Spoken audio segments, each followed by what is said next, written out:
नमस्कार, मैं डॉक्टर हेमंत शर्मा।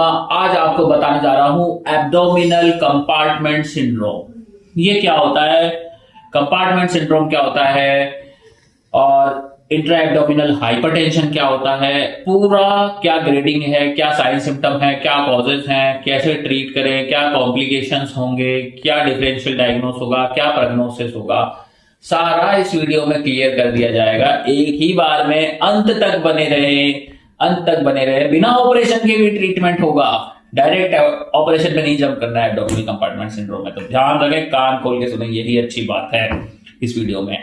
देखिए, एब्डोमिनल कंपार्टमेंट सिंड्रोम को समझने से पहले हमें इंट्रा एब्डोमिनल हाइपरटेंशन समझना है। मतलब पेट का जो प्रेशर है वो बढ़ेगा, वो बढ़ जाएगा आपका, है ना। कितना बढ़ जाएगा? 12 से ज्यादा मिलीमीटर मरकरी। अगर हाइपरटेंशन होता है, एब्डोमिनल इंट्रा एब्डोमिनल प्रेशर होता है, तो उसको हम बोलते हैं इंट्रा एब्डोमिनल हाइपरटेंशन।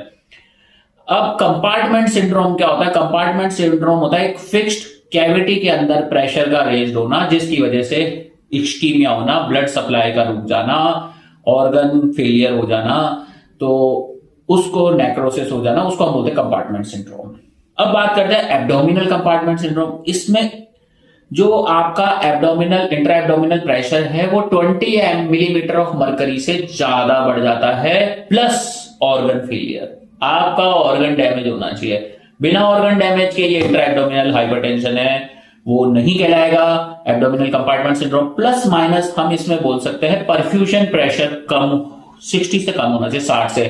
अब परफ्यूजन प्रेशर कैसे निकालते हैं, 60 कैसे निकलेगा? तो इसमें मीन आर्टेरियल प्रेशर जो होता है वो नॉर्मल व्यक्ति का होता है, नॉर्मली 65, जो कि किडनी को परफ्यूजन करने के लिए चाहिए।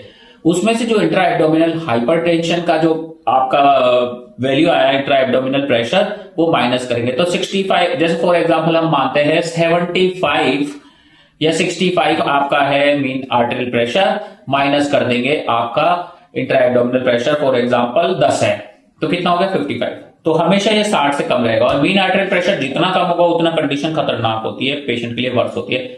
जितना ज्यादा होगा उतना अच्छा होता है। अब समझते हैं हम, ठीक है, परफ्यूजन प्रेशर इसमें एब्डोमेन का 60 से कम होगा एब्डोमिनल कंपार्टमेंट सिंड्रोम में, और हो सकता है ये नहीं भी हो, नॉर्मल भी हो, पर organ failure plus 20 millimetre mercury से ज्यादा हो। तो अब ग्रेडिंग को हम समझते हैं, एब्डोमिनल कंपार्टमेंट सिंड्रोम और इंट्रा एब्डोमिनल हाइपरटेंशन की ग्रेडिंग। अगर आपका इंट्रा एब्डोमिनल प्रेशर 12 से लेके 15 है तो ये ग्रेड 1 है इंट्रा एब्डोमिनल हाइपरटेंशन का। ग्रेड 2 में 15 से 20, 20 से 25 ग्रेड 3, और 25 से ज्यादा ग्रेड 4 इंट्रा एब्डोमिनल हाइपरटेंशन। अब हम बात करते हैं एब्डोमिनल कंपार्टमेंट सिंड्रोम की ग्रेडिंग की। इसमें ये 10 से 15 तक शुरू करते हैं। अगर 10 से 15 एब्डोमिनल प्रेशर है प्लस ऑर्गन फेलियर है, तो 10 के ऊपर प्लस ऑर्गन फेलियर है तो भी एब्डोमिनल कंपार्टमेंट सिंड्रोम ग्रेड 1 होता है। उसके अलावा अगर 15 से 25 है तो ग्रेड 2, और 25 से 35 है 25 टू 35 तो ग्रेड 3, और more than 35 plus organ failure, ये जितने भी ऑर्गन फेलियर के साथ आएगा abdominal compartment syndrome. Without organ failure hypertension हो सकता है। अब मैं आपको बोलूं नॉर्मल इंट्रा एब्डोमिनल प्रेशर कितना होता है? 5 to 7 मिलीमीटर मरकरी। अगर 8 आ गया तो क्या हाइपरटेंशन है? नहीं। 9 आ गया तो क्या हाइपरटेंशन है? नहीं। तो 10 आ गया तो क्या हाइपरटेंशन है? नहीं। 11 आ गया तो हाइपरटेंशन है? नहीं। 10 से 15, अगर 10 है प्लस ऑर्गन फेलियर है तो एब्डोमिनल कंपार्टमेंट सिंड्रोम। 10 है तो ये इंट्रा एब्डोमिनल हाइपरटेंशन नहीं, क्योंकि वो 12 से ज्यादा होगा चाहिए इंट्रा एब्डोमिनल हाइपरटेंशन। ठीक है, ये आपको बहुत अच्छे से समझनी है। तो 12 से 15 के बीच में इंट्रा एब्डोमिनल हाइपरटेंशन। अगर आपका ऑर्गन डैमेज है 10 पे भी, तो ये इंट्रा एब्डोमिनल वो एब्डोमिनल कंपार्टमेंट सिंड्रोम है। अब मैं खांस दिया, छींक दिया, एब्डोमिनल प्रेशर बढ़ गया, तो क्या ये इंट्रा एब्डोमिनल हाइपरटेंशन है? नहीं। अगर आपका परसिस्टेंट लगातार एब्डोमिनल प्रेशर बढ़ा हुआ है तो हाइपरटेंशन कंसिडर होगा पैथोलॉजिकली। ये आ गया आपको बात समझ में।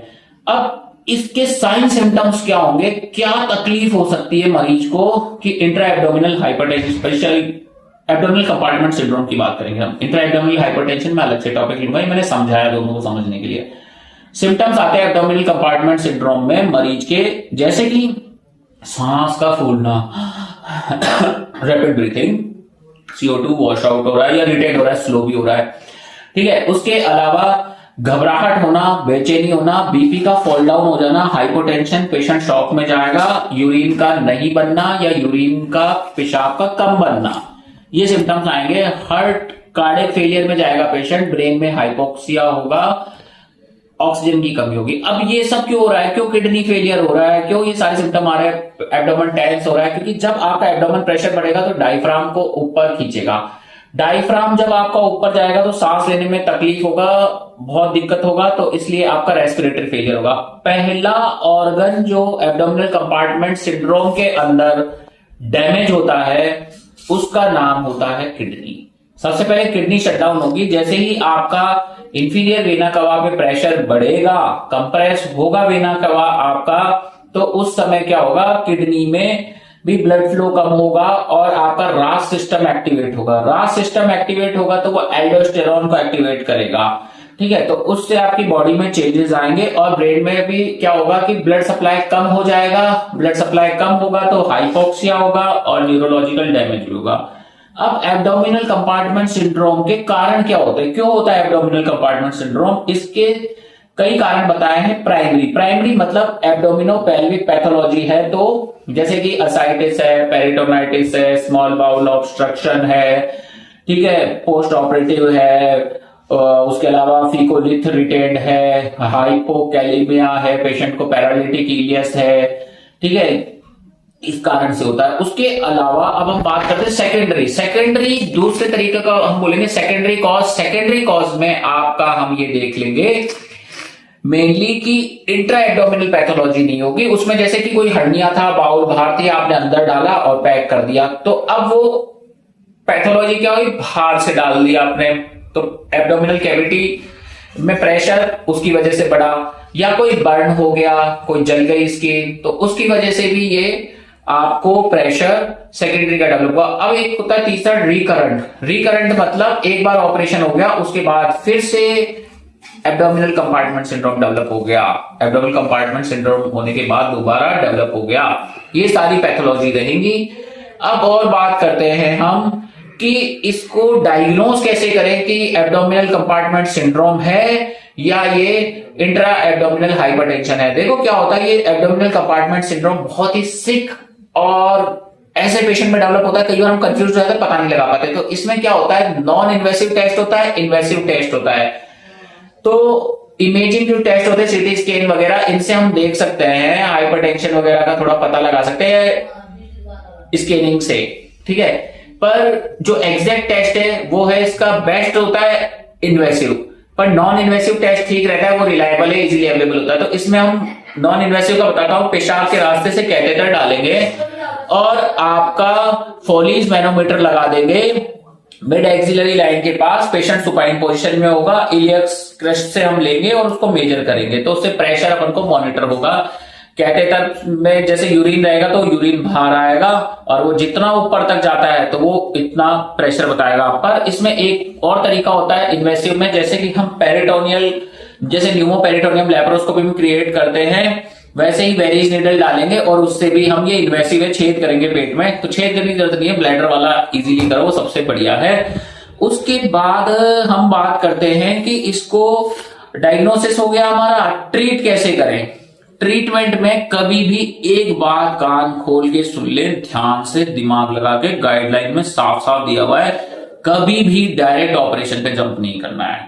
डायरेक्ट ऑपरेशन पे जंप नहीं करना है, ये आपका सबसे बड़ा मिस्टेक होगा। अगर पेशेंट मेडिकली ठीक हो सकता है तो। अब आप बोलेंगे ये क्या बात हुई, ये तो लाइफ थ्रेटनिंग कंडीशन है, आप मेडिकल की बात कर रहे हैं, मैं बता रहा हूं। अब इसको ध्यान से सुनो आप।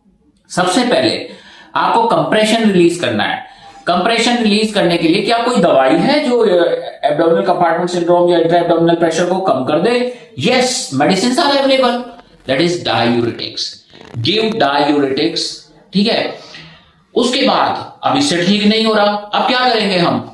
उसके बाद आपको डायूरेटिक से भी अगर दवाइयों से ठीक नहीं हो रहा तो पेशेंट को फ्लूइड रिससिटेट करेंगे, मतलब उसको बैलेंस करेंगे, फ्लूइड रिस्ट्रिक्शन करेंगे।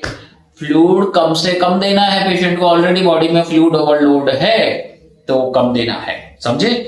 अब फिर भी रिलीज नहीं हो रहा, फिर भी ठीक नहीं हो रहा पेशेंट, तो अब हम क्या करेंगे, पेशेंट को एक फॉलिस कैथेटर डाल देंगे और यूरो बैग लगा देंगे, उससे यूरिन आता रहेगा। तो ब्लैडर से एब्डोमेन, जब ब्लैडर शिंक होगा, छोटा होगा, तो एब्डोमिनल प्रेशर कम होगा। उसके अलावा नेजोगैस्ट्रिक ट्यूब डाल देंगे, नाक से नलकी डाल देंगे, राइस ट्यूब, ठीक है, तो सारा गैस्ट्रिक कंटेंट बाहर आएगा, तो एब्डोमिनल कंप्रेशन रिलीज होगा। अब वाकई से भी ठीक नहीं हो रहा तो आप पर रेक्टल एग्जामिनेशन कर सकते हैं, फ्लैटस ट्यूब से पास करा सकते हैं, हो सकता है फीकोलिथो को रिमूव कर दिया। हाइपोकैलेमिया था तो पोटेशियम रिकिसोल से हम रिप्लेस करेंगे पेशेंट को, और कॉज को रूल आउट करेंगे, कोई कैंसर की वजह से तो नहीं है, ठीक है, कोई पेरिटोनाइटिस की वजह से नहीं है। अगर फिर भी ऐसा है तो एक परक्यूटेनियस ड्रेनेज ट्यूब भी डाल सकते हैं साइट्स वगैरह में, कि ताकि वो ड्रेन से फ्लूइड बाहर आए, एब्डोमिनल प्रेशर कम हो। जब इतनी सारी चीजें हैं तो हम पेशेंट को बचा सकते हैं ना, तो डायरेक्ट सर्जरी पे क्यों जंप करना। अब मैं बता रहा हूं इसका जो गोल्ड स्टैंडर्ड ट्रीटमेंट है, एग्जैक्ट ट्रीटमेंट है, ये सारे ट्रीटमेंट है जो इजीली हो जाएंगे। आपको करना पड़ेगा एक्सप्लोरेटरी लैप्रोटॉमी, पेट खोलना पड़ेगा। अगर इन सब चीजों से भी आराम नहीं मिलता, in spite of all your efforts, आप कॉज ढूंढे, आपको कॉज ट्रीट नहीं कर पा रहे हो, तो फिर पेट खोलेंगे, पेट खोल के प्रेशर को रिलीज करेंगे, और फिर हम पेशेंट का बगोटा बैग लगा देंगे और नेगेटिव प्रेशर क्रिएट करेंगे, ताकि abdominal pressure, abdominal compartment syndrome develop नहीं हो। कई बार ये पोस्ट ऑपरेटिव भी डेवलप हो जाता है। अब मैंने जो आपको फॉलिस कैथेटर का फंडा बताया है वो किन लोगों में काम नहीं करता है। एब्डोमिनल कंपार्टमेंट सिंड्रोम में ऑर्गन फेलियर भी है, किन लोगों को पता नहीं चलता कि फॉलिस का फॉल्स रीडिंग आ सकता है। अब मैं आपको बताता हूं, जिनका हाइपोटोनिक ब्लैडर है, जिनका ब्लैडर पंपिंग प्रॉब्लम है, तो उसमें एब्डोमिनल कंपार्टमेंट सिंड्रोम का पता नहीं चलेगा, ना इंट्रा एब्डोमिनल हाइपरटेंशन का, क्योंकि ब्लैडर पंप ही नहीं कर पा रहा, प्रेशर बढ़ेगा ही नहीं। तो ये ध्यान रखना है। किसी को बीपीएच है, प्रोस्टेट साइज बढ़ा हुआ है, उसमें भी दिक्कत होता है, ठीक है, ये ध्यान रखना है। कोई ऐसी दवाई पे है जिसकी वजह से ब्लैडर पैरालिटिक हो रहा है, तो उसमें भी। कोई स्पाइनल एनेस्थीसिया दे दी, उसके बाद एब्डोमिनल प्रेशर नापोगे तो भी ब्लैडर में वो नहीं आएगा, सेंसेशन है ना। तो ध्यान रखना है कहां ये टेस्ट फेल हो सकता है। अब मैं आपको बताता हूं, most of the time medication से हम ट्रीट कर सकते हैं। अगर कोई सिक पेशेंट है, आप उसको पहले से ही मॉनिटर करो, इन सब चीजों का ध्यान रखो। वीडियो अच्छा लगता है लाइक करें। अगर आपके भी किसी मरीज को एब्डोमिनल कंपार्टमेंट सिंड्रोम या इंट्रा एब्डोमिनल हाइपरटेंशन है, तो मेरा नंबर इस वीडियो के डिस्क्रिप्शन में अवेलेबल है, व्हाट्सएप नंबर, वहां जाएं, मैसेज करें, अपना अपॉइंटमेंट बुक करें। वीडियो अच्छा लगता है लाइक करें, चैनल पर नए हैं सब्सक्राइब करना ना भूलें। थैंक यू, धन्यवाद, गुड बाय, नमस्कार।